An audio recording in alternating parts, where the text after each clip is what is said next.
than ever, man. Better than ever. Is the dynamic the same? Like, you know, Martin, your character is always messing up Will's car, or Will always, you know what I mean? Like, but in real life, what is the dynamic like? Is it that? Are you the mess up and Will's the voice of reason? Or Nah, I think we're both the voice of reason. Yeah, because we want the best for each other. Okay, you know, so. yeah. Okay. Nah, real life has been like just That's some good friends right there.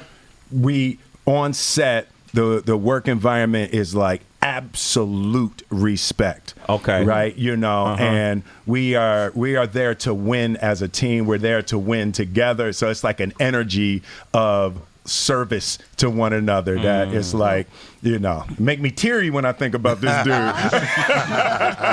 Hey, man, I can only imagine, man. Y'all looking good, man. Give a big round of applause for him again. Thank you. Round of applause. For saying that we look good and that I look good, because there's a rumor out there that I had a stroke, man. Man. That's totally not true. So I just want to clear that up. But I thank everybody for the concern and the love, and just thank you. But Marty's all good. Marty's all right. Yeah. There's also a rumor, and I wasn't gonna bring it up, that you're a clone. That was the one that I heard. Yep, he's been saying that. That's AI. Yeah. So you're feeling good, Martin? You're feeling good. You're looking good. Thank you. Nothing wrong with you. No. All right, so we can shut that down right now. Jeez, okay. I'm here.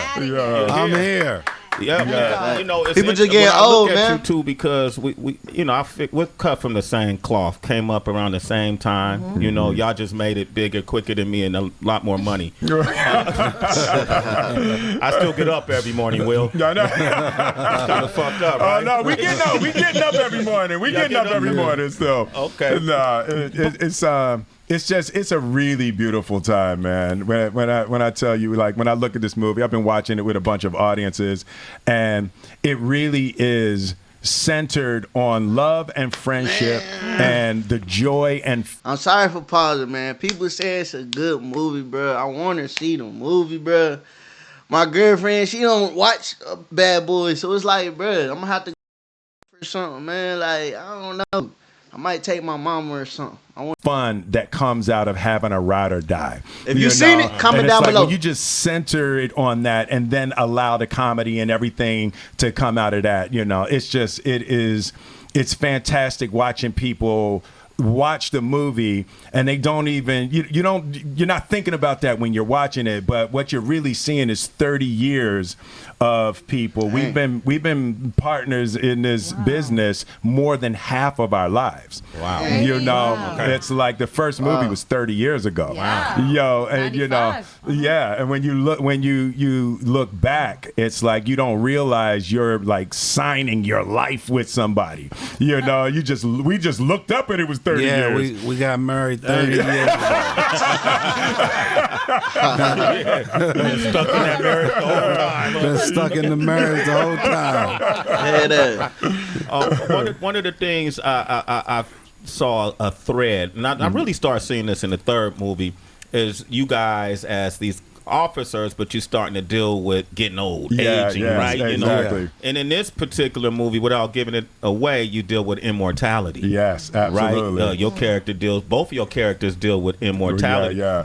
Yo, once you reach 50, that becomes a real ideology, right? Yes, absolutely. You know, it's a big thing when you realize that my birthday this weekend, man. You know, and it's like with the movie, what we told ourselves is we would never make one of these just to, like, you know, grab the bag. You know, that if we were going to make one of these movies, we had to have something we wanted to say, and when we sat down like this to talk about it, there was real stuff to talk about it. Now it's a popcorn movie and it's fun, but we like to think of it as gourmet popcorn. Okay. You know. Little caramel on it. Little carrots. You know, where there's some ideas, and it's like we wanted the characters to grow in the way we wanted Mike and Marcus to grow similarly to how Martin and Will are growing. Okay. Right. So we wanted to be touching on things that were like age appropriate and not trying to still be young boys like we 25, you know, because I think that's how you can hurt the franchise and even the growth of people along with us. Because you going through a lot of the stuff that we're going through. We're going through the same thing, Will, but you have a lot more money to go through it. That's different. It hurts more with me. Man, I hope niggas don't do that to me, man. When I ain't gonna lie, I've been getting money for a minute. You know what I'm saying? When I was 17, teenager, I worked 2 fast food jobs. When everybody going to clubbing and stuff, I was working. You feel me? Became 21, I became a truck driver. Start making over a band a week. You know what I'm saying? Simple. You know what I'm saying? At 21, you feel me? At the age of 24, I started making $100,000 a year. You feel me? Simple. I turned 28 this weekend. Shout out to me, but that's nowhere close to their money. But I'm just saying, you feel me? Once I touch some big money, like really doing my thing, bro, I don't want people like that. I always mentioning my money. Like I don't care if it is a joke. You know what I'm saying? To me, I don't like jokes like that. Simple. No shots to Sway, but I'm just saying, bro. I know it's an interview and I know it's for entertainment purposes, but that type of stuff in real life is kind of annoying. For a nigga that get money, you feel me? Yeah, I can't see you. The pillows could be a little bit softer. But HB, you want to jump in there? I do. Thank you guys again for doing this. We've been excited about it. I saw the film last night. One of the threads I picked up, and maybe I dug a little bit deep, was fatherhood. Yes, absolutely. I've been. I lost my dad in 2018. Rest in peace to the dad. The love of my life. Yeah.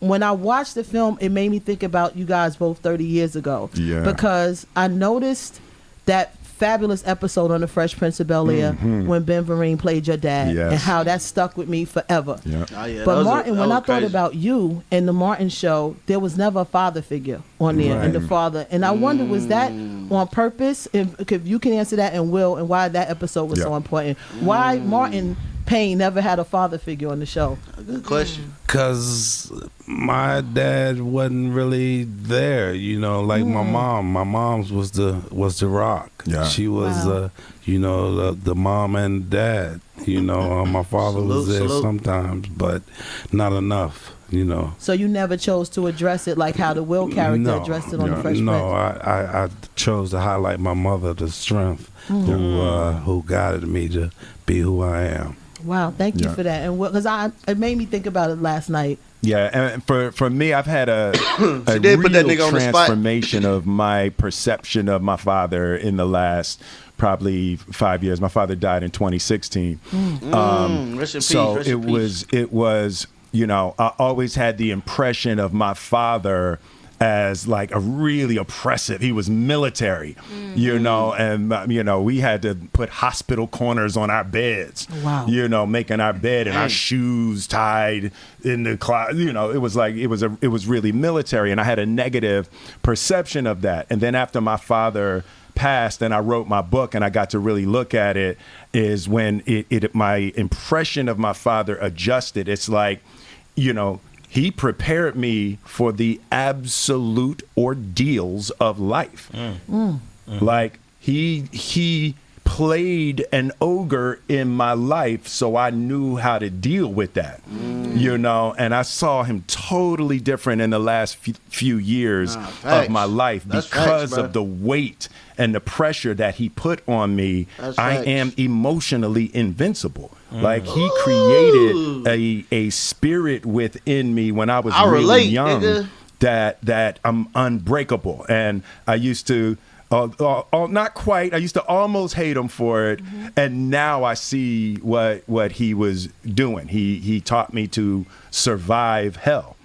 Wow. Damn, shit. Will Smith, man. I went through the same thing, bro. Yeah. When you bring That's crazy. up Martin, Heather, and I always looked at Garrett Morris, you know, who played Stan. You know, and by the way, round of applause for him for getting his star. Hollywood for sure. Walk of Fame, being the first black comedian on SNL, but he was the station manager for W. What's up? WZUP. WZUP. You know, but he's a legend in comedy that we don't talk enough about, right? Yeah, Garrett for Morris, sure. and you employed him. What did you learn from him? What was it like working with Garrett? That he was just real cool and real professional. You know, very, very smart and just fun to work with. Just jubilant every day and just loved to work. You know, had a lot of fun with him. You know, that's from Garrett Morris from Cooley High. From Cooley Wow. You know, what is it that you want, son?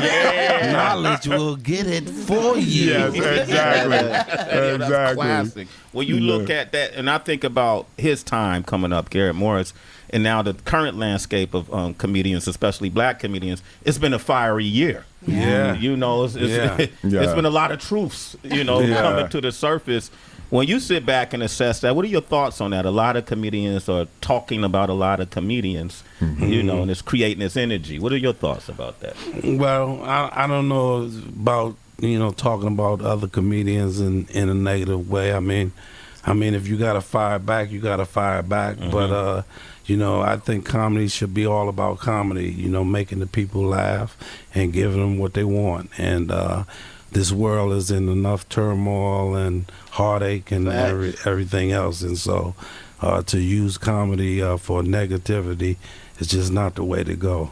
You gotta keep the comedy, keep the laughter, so people can keep the spirits up. Yeah, I like that. All right, cool, man. Sure. With y'all comedy, both your comedies are extremely unique. Will, I know you didn't start off to be a comedian, but you funny as hell, Will. You're a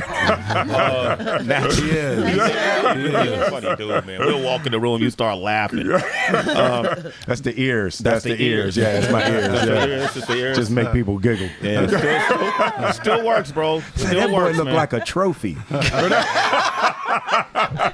out, Will. So in these scenes, do y'all ever change scenes just to go with your impulse or instinct? Has that happened in any of the movies where you just change the comedy in the scene? Well, he'll take the straight man's at times, and I'll take the comedy. Yeah. But then he'll take the comedy, and I'll take the straight man, and we'll switch like that. That's the beauty of like, Martin's comedy IQ, right? So we'll go into a scene and, it'll be written a certain way, but now we're going to try to figure out, okay, what's the real lane for your character? What's the lane for my character? And we learn how to make room for each other, right? And, a lot of times, my character might have a joke and it's like, oh, no, that's better if your character says that and I play this, and we can go into a scene and find it in the moment. And a lot of times it's different than what's on the page, but the script was really good for this one though. It wasn't as much ad-libbing, but Martin has a really unique comedic capability that he can be really broad, and it's like super broad physical comedy without breaking the drama. And that's what I see a lot of times with comedians, where they can go so broad with the comedy that they break the reality. And I think what's really great in Bad Boys is the spectrum that we can cover from drama to comedy, right? That you can have a moment and Martin can be extremely broad and hilarious, and my character is dead serious, and they don't compromise one another. And I think that's a I credit Martin with that. It's like he understands where the edge is. He understands where one more physical gesture and it breaks the reality of the moment. Yeah, I try to get into the science of it. I know Will did just kind of break that down like a college professor. The whole room is like, what is he saying? I told everybody Will should be a motivational speaker. We just look at Will when he talks. That nigga do talk. Will, right? I wish I could talk like that, He's bro. like that on the set. He could talk about anything. Anything. He can talk break like down. He when he talk, it's like a serious type of tone, but it just make you listen like, dang, this nigga know what he talking about type of thing. You feel me? I don't know. I feel like with my accent, I feel like where I'm from, you know what I'm saying? I don't know, bro. It take a lot of training. Simple. It's your boy Kelvin, man. I feel like this was a great interview, man. A lot of people saying I be ending my videos too short, so I try to make it a little bit longer. Okay, I did want to talk about the when he was talking about his dad in the military cleaning situation, bruh. My dad not in the military, but my dad and my grandmother, which is his mom, got OCD. You feel me? So I was forced to clean and make my bed as soon as I get up. Like, house always clean. Like, man, I'm telling you, like some. I'm spending the whole Saturday cleaning till like 5 p.m., bro. Literally it was terrible. Along with, I ain't gonna lie, my dad was very, very hard on me. I can't really say the words on YouTube, but yeah, like it was physical, like, you know what I'm saying? Definitely physical. And at the time, you know, like I didn't know, I hated that nigga, you know what I'm saying, for it. But as I got older, man, as of right now, like, you know, it's pretty sad. I probably wouldn't put my son through that, none of that. But it made me who I am as a man today, to be able to survive. You feel me? Like mentally, you feel me? Because it was mental and physical. So, you know what I'm saying? Definitely made me tougher.